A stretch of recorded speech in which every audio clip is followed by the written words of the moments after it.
नमस्कार मित्रों, जय परशुराम। अभी लगातार आए दिनों बराबर घटनाएं घट रही है। सवर्ण समाज के लोगों को टारगेट कर गाली दिया जा रहा है।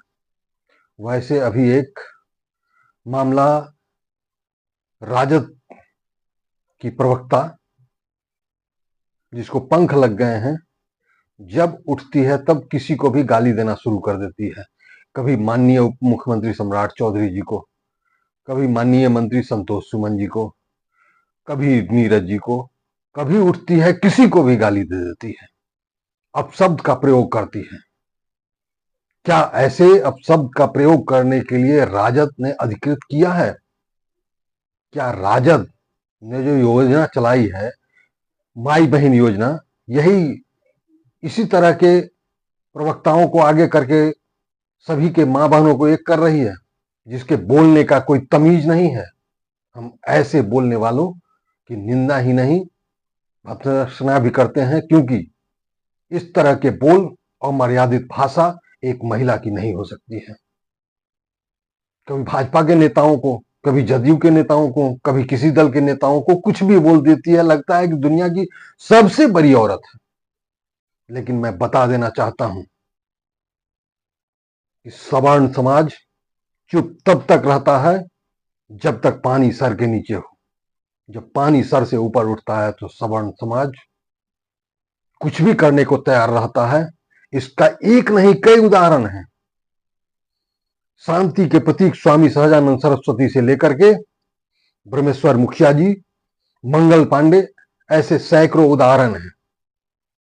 लेकिन हमारे समाज के किसी व्यक्ति को, किसी बेटा को अगर कोई गाली देता है तो ये बर्दाश्त से बाहर है, और इसका करारा जवाब लगातार मिलता आ रहा है। आरजेडी के लोगों को यह समझ में नहीं आ रहा है कि पिछले 19 साल से सत्ता से बाहर हैं, इसी मानसिकता के कारण सत्ता से बाहर हैं। क्या उन्हें लगता है कि फिर वो 90 के दशक के को ला सकते हैं? वही 90 के दशक को लाने के लिए वो उत्साहित हैं और इस तरह की बयानबाजी करते हैं। सबसे पहले जितने भी यूट्यूबर, पत्रकार हैं, उन सबों को लाइसेंस ही होना जरूरी है। सरकार उनको लाइसेंस निर्गत करे। जिस तरह एक ड्राइविंग लाइसेंस निर्गत करने के लिए परीक्षाएं देनी पड़ती है, उसी तरह पत्रकारों को भी उस तरह की परीक्षाएं देनी हो और उनको सरकार निर्गत करे। क्योंकि कोई उठता है यूट्यूब पर एक छोटा सा चैनल बना करके और किसी भी तरह का सवाल किसी से भी कर देता है। मैं कहना चाहता हूं कि सभी पूरे बिहार की जनता कहती है कि चारा चोर। क्या चारा चोर नहीं है? सुप्रीम कोर्ट से लेकर के रांची के हाई कोर्ट से लेकर के सभी जगह सजा याफ्ता हो चुके हैं, जुर्माने पर जुर्माना लग चुका है। क्यों उन्हीं पर चारा चोर का नाम लग रहा है? उनके बेटे को भी समझना चाहिए। उस कलंक को धोने के लिए उन्हें इस तरह की मानसिकता वाले को पार्टी से बाहर निकालना चाहिए। और अगर पार्टी से नहीं बाहर निकालती हैं तो ये पूरी तरह से परिलक्षित हो जाता है कि ये उनकी साजिश है। क्या वो बताएंगे कि दलित समाज के लोगों को, जहां यदुवंशी के लोग रहते हैं, किस तरह प्रताड़ित किया जाता है? कई वीडियो सामने आ चुके हैं जिसमें दलित समाज के लोगों को प्रताड़ित किया जा रहा है। कभी फील्ड में घूमने का मौका मिलता नहीं है। सिर्फ रैलियां करके ही समाज का भला नहीं हो सकता। समाज के दुख दर्द को बांटने के लिए जमीन पर उतरना जरूरी है, और जमीन पर उतरने के बजाय हवाबाजी करने से काम नहीं होगा, और माई बहन योजना चलाने से कुछ नहीं होगा। हाल ही के दिनों में आशुतोष जी जैसे कई लोगों पर इस तरह के अमर्यादित भाषा का प्रयोग किया गया है। इस तरह का प्रयोग बंद करें, और सरकार से भी यहां आग्रह करेंगे कि या तो SC/ST एक्ट को बंद करिए, या फिर सवर्ण समाज को, अति पिछड़े समाज को भी एक्ट दीजिए। क्योंकि तलवार एक हाथों में रहती है तो दूसरा गला वध होगा ही। तो उस वध को बचाने के लिए हथियार उठाना पड़ेगा। ऐसा ना हो कि 90 के दशक लौटना पड़े और ब्रह्मेश्वर मुखिया जी ने खेत खलिहानों को बचाने के लिए हथियार उठाई, किसानों को बचाने के लिए, उनकी फसलों को बचाने के लिए संगठित हुए और उन्होंने अपनी आहुति दी। क्या सरकार चाहती है कि इस तरह का व्यवस्था हो? सवर्ण आयोग का गठन हो चुका है, दलित आयोग का गठन हो चुका है, लेकिन दलित आयोग के जो अध्यक्ष हैं जिस तरह की भाषा बोले हैं क्या उन्हें सवर्ण समाज के लोगों के वोट की जरूरत नहीं है? क्या चिराग पासवान जी को सवर्ण समाज के वोटों की जरूरत नहीं है? उनका मुंह क्यों नहीं खुलता? उनके प्रवक्ता क्यों नहीं बोलते हैं? मैं कहना चाहता हूं हमारे समाज के भी लोगों से, क्यों मनोज झा जी, बहुत अच्छा लग रहा है आपको कि सवर्ण समाज के, अपने समाज के लोगों को गाली दिलवाते हैं, कभी खुद ठाकुरों के नाम पर और कभी दूसरों से गाली दिलवाते हैं। ये बंद करना होगा, चाहे कार्तिकेय मास्टर एमएलसी जी हो या फिर इंजीनियर सौरभ हो। सवर्ण समाज के लोग अगर वहां हैं तो इस तरह का कुकृत्य बंद करवाइए, नहीं तो पूरा सवर्ण समाज जाग चुका है। सवर्ण समाज बर्दाश्त नहीं करेगा। इससे पहले भी उदाहरण देख लीजिए, किसी ने भी कुछ भी किसी भी समाज, सवर्ण समाज के खिलाफ बोला है तो यह बर्दाश्त नहीं किया गया है। आपको क्या लगता है कि हम इस तरह का कार्य करके और सत्ता में आ जाएंगे? जनता समझ चुकी है, आज के नौजवान खुद समझदार हैं। आज हर हाथों में मोबाइल है, विकास के कार्यों को देखा जा रहा है, अपने अधिकार के बारे में जाना जा रहा है। आप किसी के अधिकार से, आप मुख्यमंत्री बने या न बने, किसी को अधिकार से वंचित नहीं कर सकते हैं, क्योंकि सरकार के साथ साथ न्यायालय की भी एक प्रक्रिया है। कार्यपालिका और न्यायपालिका दो धाराएं होती हैं। कार्यपालिका अगर काम नहीं करती है तो न्यायपालिका उस पर चोट करती है। हर जगह आपको हक मिला है, हर समाज को हक मिला है। आज नीतीश कुमार जी के नेतृत्व में, विजय सिन्हा जी के नेतृत्व में, माननीय सम्राट चौधरी जी के नेतृत्व में कोई समाज बोल नहीं सकता है कि हक नहीं मिलता है। आज जो 80 करोड़ लोगों को अनाज मिल रहा है, क्या उसमें देखा जा रहा है? प्रधानमंत्री मोदी जी देख रहे हैं कि ये माइनॉरिटी समाज के लोग हैं, दलित समाज के लोग हैं, या फिर अति से पिछड़े समाज के लोग हैं, या फिर गरीब सवर्ण समाज के लोग हैं? उन्होंने एक तरफ से सबको अनाज देने का काम किया, सबको मजबूत करने का काम किया।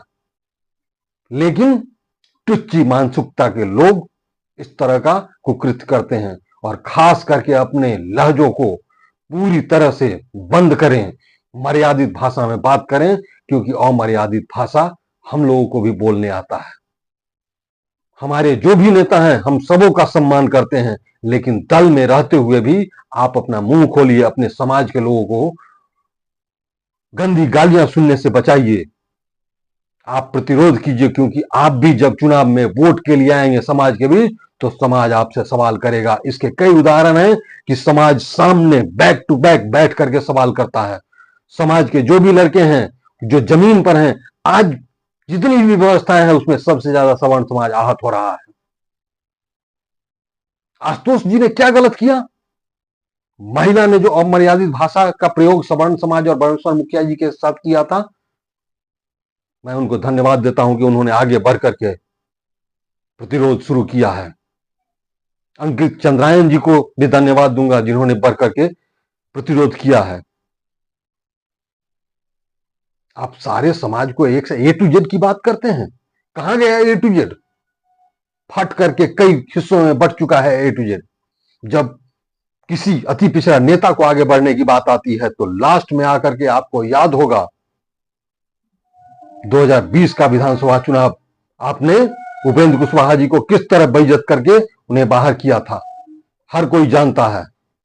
जब जब आपको मौका मिला है, तब तब आपने सबको आंख दिखाया है। मैं धन्यवाद दूंगा कांग्रेस के एक नेता जिन्होंने इस पर विरोध जताया है। मैं सवर्ण समाज के सभी नेताओं को यह आगाह करना चाहता हूं कि आप जगिए, अपने समाज की रक्षा कीजिए, अपने समाज के बारे में सदन से लेकर के सड़क पर बोलिए, अन्यथा आने वाले समय में आपको भी सबक सिखाने का काम समाज करेगा। समाज में गरीब तबके के भी लोग हैं, उनके बारे में भी सोचिए। सिर्फ अमीरी से सत्ता नहीं चलती है, वोट गरीब के लोग भी देते हैं, और एक एक वोट का हक होता है। मैं पूछना चाहूंगा माननीय बंटू जी से, बहुत बड़े राजद के प्रवक्ता हैं, क्या हुआ? मुंह बंद हो गया? आप किसके बारे में थुक चटवा कहते थे और किसके बारे में मुंह चटवा कहते थे? भूल गए? आप क्या हैं? आप भी तो उसी कैटेगरी में आ चुके हैं। आप जिसको कहते हैं थुक चटवा, आप तो उससे भी गए गुजरे हैं। खैनी चूना बनाते बनाते राजद के गालीबाज प्रवक्ता बन गए हैं। पहले समाज का सपोर्ट कीजिए। आप जो प्रवक्ता बोली हैं उसको पार्टी से बाहर निकाले राजद, आप निकलवाइए, नहीं तो आपके ऊपर भी प्रहार होना शुरू हो जाएगा।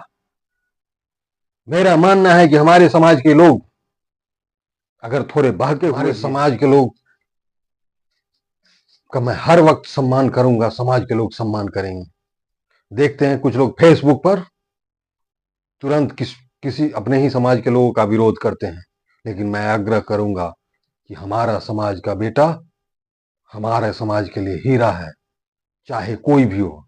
मैं धन्यवाद देना चाहूंगा डॉक्टर अरुण कुमार जी को, जिन्होंने इस बात पर अपनी प्रतिक्रिया व्यक्त की है।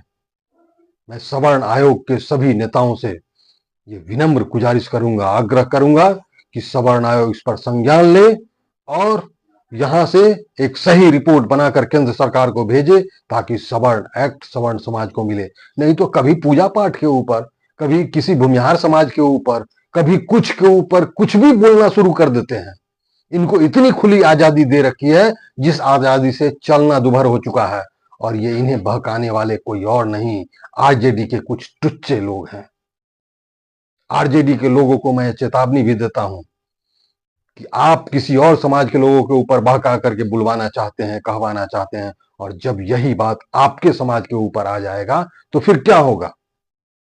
आपके दलित समाज के लोगों पर नहीं अत्याचार किया है? आप चलिए गांव में देखिए, जहां यादवों की संख्या है, यदुवंशियों की संख्या है, वहां दलित समाज के लोगों का चलना मुश्किल हो गया है।